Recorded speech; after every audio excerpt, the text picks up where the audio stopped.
Hello दोस्तों, नमस्कार। मैं हूं राकेश परमार। आज हम देखेंगे हमारा चैप्टर 4 जो कि है द मुग़ल एम्पायर। इससे पहले हमने दिल्ली सल्तनत को देख लिया था, जिसमें सबसे लास्ट जो डायनेस्टी थी वो थी लोधी डायनेस्टी। उसके ही जैसे डिक्लाइन हुआ तो यहाँ पर एक नया एम्पायर आ गया और वो था हमारा मुग़ल एम्पायर। तो देखते हैं हमारा शॉर्ट नोट से, या हम बोल सकते हैं इसको समरी है, जिसको आप डिटेल में समझ लेंगे तो आपको एनसीईआरटी बुक को रीड करने की ज़रूरत नहीं पड़ेगी। तो पहला पॉइंट है हमारा, in the middle age a very powerful empire was that of Mughal empire. From the latter half of the 16th century they expand their kingdom from Agra and Delhi until the 17th century they control near all of the subcontinent। तो middle age में लगभग 15 से 16 century तक जो अगर सबसे कोई सी powerful empire जो था तो वो था मुग़ल एम्पायर। इसने जो अपना एम्पायर था, जो अपना किंगडम था, वो आगरा से लेके दिल्ली और 17th सेंचुरी में लगभग पूरे कंटिनेंट में फैला लिया था। सेकेंड पॉइंट है, the legacy left by them stands unparalleled. इनका जो साम्राज्य था उसके जैसा साम्राज्य अभी तक यहाँ पर नहीं आया था।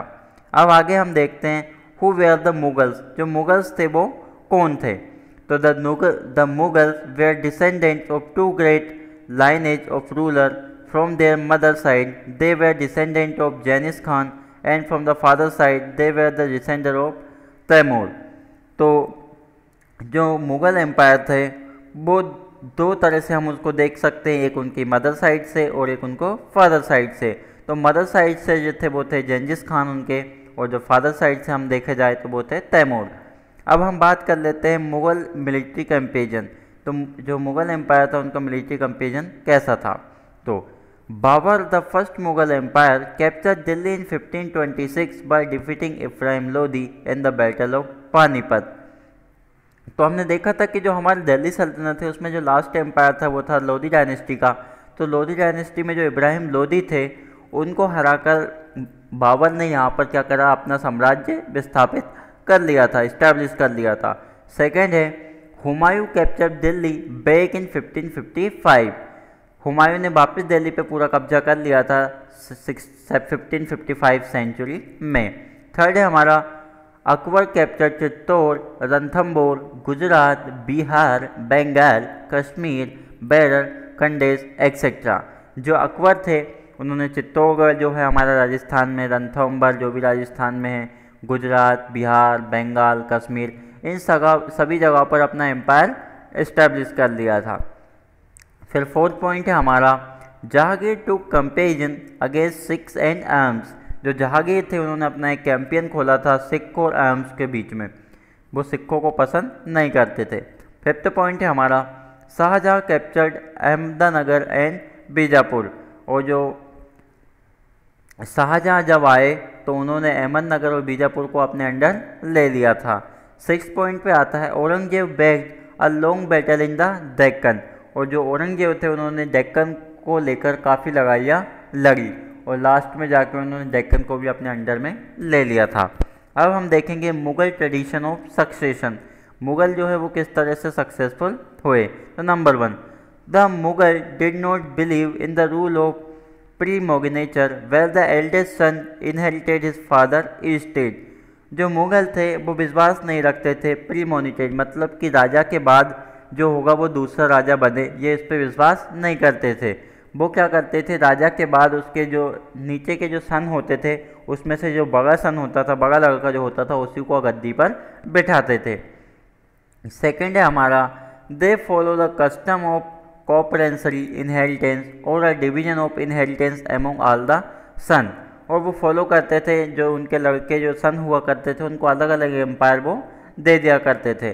लेकिन कभी कभी क्या होता था, उनके जो सन होते थे, लड़के जो होते थे, उससे नाखुश रहते थे और वो उसी में अटैक कर देते, या तो अपने पिता पे या फिर अपने जो ब्रदर होता था, एल्डेस्ट ब्रदर, उस पर अटैक कर दिया करते थे। अब हम देखते हैं Mughal relation with other ruler.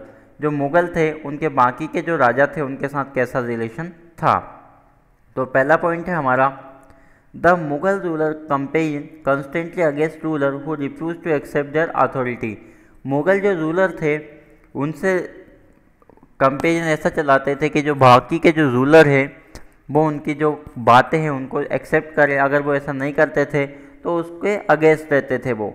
मतलब ये है कि जो मुग़ल रूलर्स हैं वो अपने अकॉर्डिंग काम करवाना चाहते थे दूसरे रूलर से भी। अगर ऐसा वो रूलर नहीं करता है तो वो उसके अगेंस्ट बाहर कर देते थे। सेकंड है हमारा, but as the Mughal become powerful many other ruler also join them voluntary the Rajput serve the Mughal voluntary.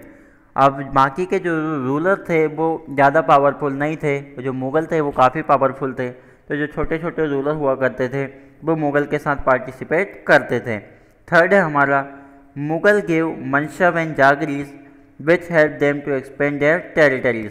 और जो मुग़ल उसके बदले क्या करते थे, मनसिब या फिर जागीरी जो होते थे वो दूसरे रूलर को दे देते थे, जिससे उनकी जो टेरिटरी है वो काफ़ी बढ़ जाती थी।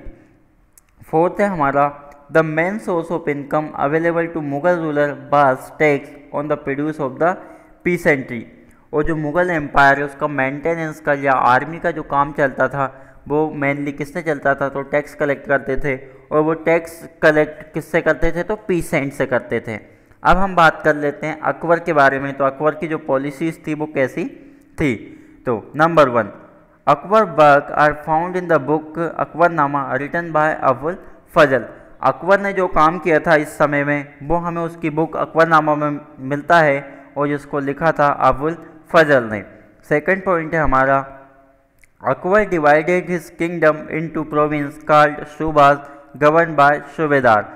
अकबर जो था उसके अकबर क्या होता था, सभी जगह पर तो रहेगा नहीं, तो वो क्या करता था अपने जो एरियाज़ था उसको अलग अलग सब कंटिनेंट या स्टेट में डिवाइड कर देता था और वहाँ पे एक गवर्नर रख देता था उसका हेड के तौर पर। वही टैक्स कलेक्ट भी करता था वहाँ से और उसको बोलते थे सूबेदार। थर्ड है, Akbar noble commanded large armies and had access to large amounts of revenue. जो अकबर था उसके समय में जो मुग़ल एम्पायर की जो आर्मी थी काफ़ी ज़्यादा थी और जो रेवेन्यू है वो भी ज़्यादा अमाउंट में कलेक्ट करते थे वो। फोर्थ पॉइंट है, while Akbar was at Fatehpur Sikri he started discussion on religion with the ulemas Brahmans Jesus priest who were Roman Catholic and Zoroastrian.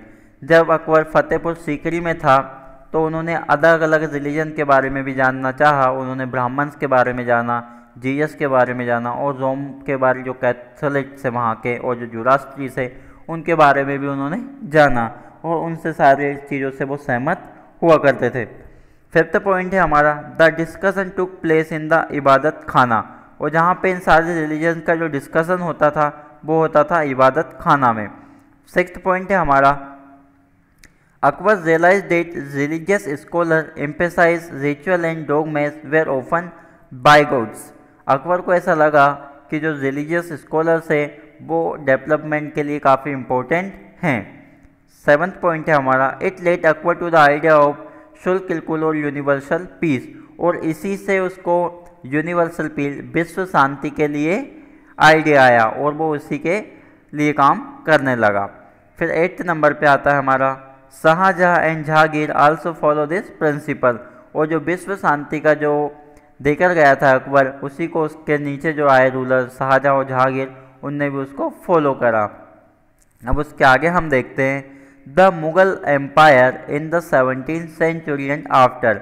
जो मुग़ल एम्पायर था 17th सेंचुरी और उसके बाद कैसा क्या था। तो number 1, the administrative and military efficiency of the Mughal empire led to great economic and commercial prosperity.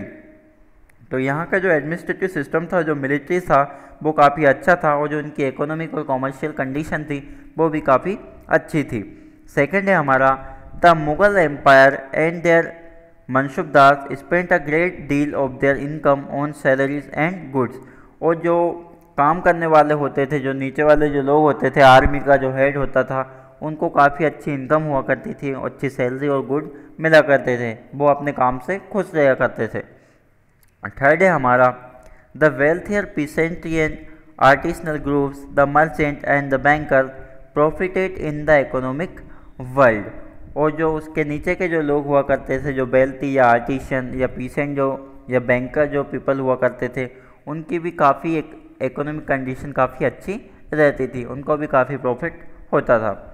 Fourth number पे हमारा, primary producer however lived in poverty. लेकिन जो प्राइमरी प्रोड्यूसर हुआ करते थे, जिसके पास लैंड बहुत ज़्यादा कम हुआ करता था, वो गरीबी में ही रहता था वहाँ पर। फिफ्थ पॉइंट है हमारा, by the 18th century several provinces start declaring independence though they continued to regard Mughal as their master. जैसे ही 18th सेंचुरी आई तो बहुत सारे जो स्टेट थे उन्होंने मुग़ल एम्पायर से अपने आप को अलग कर लिया और अपना खुद का एक इंडिपेंडेंट प्रोविंशन बना लिया। लेकिन वो अपना जो मास्टर है वो किसको मानते थे, तो मुग़ल को ही मानते थे। तो ये था हमारा मुग़ल एम्पायर के बारे में चैप्टर। इसमें हमने अलग अलग, जैसे जहांगीर ने क्या करा है, मुग़ल बाबर जो आया उसने क्या किया है, अकबर ने क्या किया है, ये सारी चीज़ें हमने नहीं देखी है। लेकिन जो इसके मेन जो टॉपिक थे जो हमारे इम्पोर्टेंट थे यूपीएससी के लिए या फिर एमपीपीएससी कंपटीशन एग्ज़ाम के लिए, वो हम देख चुके हैं। अब मिलते हैं इसके नेक्स्ट वीडियो में जो हमारा चैप्टर 5th होगा उसमें। अगर इस वीडियो में आपको कोई डाउट होता है तो कमेंट करके हमें बताएं ताकि हम उसको क्लियर कर सकें। और अगर ये वीडियो आपको अच्छा लगा हो तो इसको लाइक करें, कमेंट करें और अपने दोस्तों में शेयर करें और हमारे इस चैनल को सब्सक्राइब करें। धन्यवाद।